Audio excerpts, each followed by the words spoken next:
Silver Palace is a game that I've been streaming on this channel every single day since the first closed beta test went live. Now, I do want to point out, it is the very first beta test, which means that there are going to be issues, there might be crashes, there is going to be a level of incompleteness present, there's going to be a lack of content, potentially some server stability, but this is its first beta test. No first beta is perfect, but what I've had the opportunity to experience thus far has been pretty damn good. This is a beautiful open world 3D action adventure RPG set in an incredibly stunning Victorian era, featuring a gothic fairy tale aesthetic. It features fast-paced action combat. It features an enormous world that you can explore. You can run on foot. You can fly through the air. It features a functional real estate system.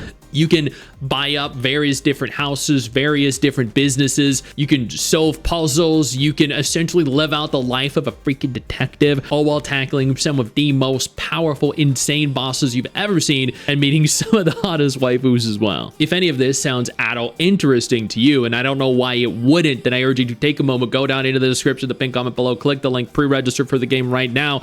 This is a game that is going to blow your mind and something you are not going to want to miss. Now let's talk about the game. You are the detective, and your goal is to essentially solve crimes. You're trying to solve a crime that happened several years ago that's been tormenting you for years, all while helping the various different citizens of the city, along with your various different party members, which I want to point out all look very, very good. The husbandos look phenomenal, and the waifus look even better. This is a dark game with a dark setting, but at the same time, it's largely humorous. There's a lot of lighthearted and wholesome moments present as well. The story is incredibly fluid. It moves you from point to point. There isn't really any downtime. It's very fast moving. There are no moments that you really want to skip through because you're bored. Every scene lasts just a couple minutes and allows for you to directly after go out and actually do things if you want to.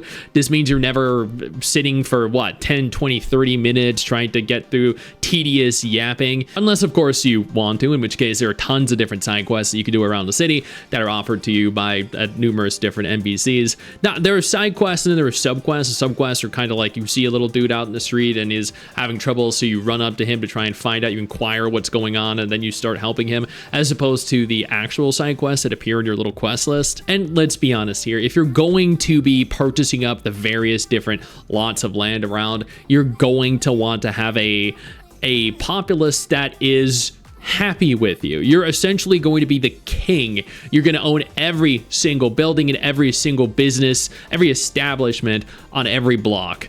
If your people hate you, if you're ignoring them or you're treating them poorly, they're going to rise up against you, or they're probably going to sacrifice you to the werewolves or the vampires that are present in game, because there are vampires and werewolves. You start off the game fighting a freaking werewolf. And that, I mean, there are various different werewolf bosses that you can fight throughout the game.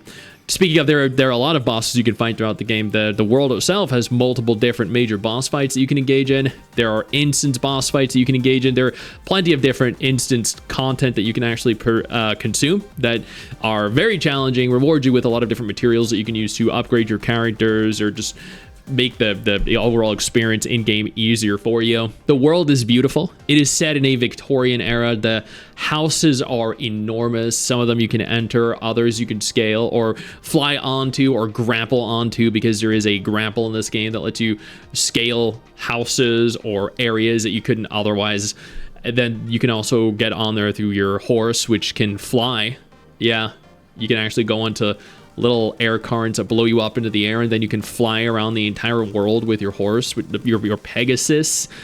And that is actually incredibly fast. It allows you to essentially get from point A to point B seamlessly. This allows for you to better explore the city, because there's a lot to see. Not only are there the various different NPCs with quests, not only are there boss monsters, big elites that you can fight out in the world, there are also normal monsters that you can fight, or people, enemies that you can fight in the world. There are werewolves that you can fight out in the world. And then there are treasure chests that you can find. There are exploration points that you get just through obtaining treasure chests, by looting things out in the world, by solving puzzles. The world itself is very large and very filled with things to do. The combat, which actually takes up the bulk of the game outside of exploring or the story, is very smooth and very fluid. You have 4 different characters. You field 1 character at a time. Each character fills a different role, has a different weapon, is either a close range melee or a long distance attacker. Some characters are actually both. Each character serve a different purpose. Some can provide support skills, others provide high damage attack skills.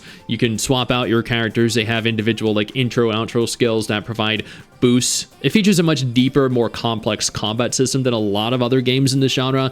Not only can you attack and be very aggressive offensively, but you can also act very defensively. It features a dodge system, an execution system, a parry system. So when you see the little golden circle appear around the enemy, you can hit your spacebar or your shift to do a dodge, which then effectively parries them. Sometimes this opens up an opportunity to actually get an additional hit in on the enemy or stun an enemy or do something you wouldn't otherwise be able to do. And this is part of where the game shines. It's so fast and so reactive, and that the fights themselves are just insanely stunning. They're literally a cinematic experience.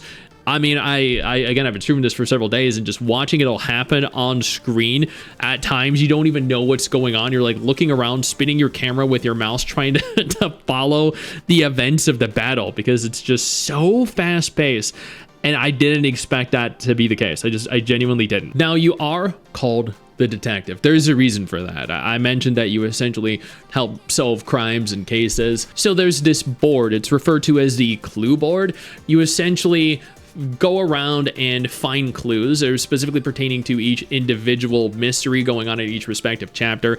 And then after obtaining enough clues, you essentially piece together the puzzle, and that leads you to the next stage of the quest. This is all culminated in this incredibly cinematic finale where the world around you distorts and you experience firsthand exactly what happened. You essentially relive and witnessed the retelling of the story in a way that is just so beautifully expressed. This game just has so much going for it.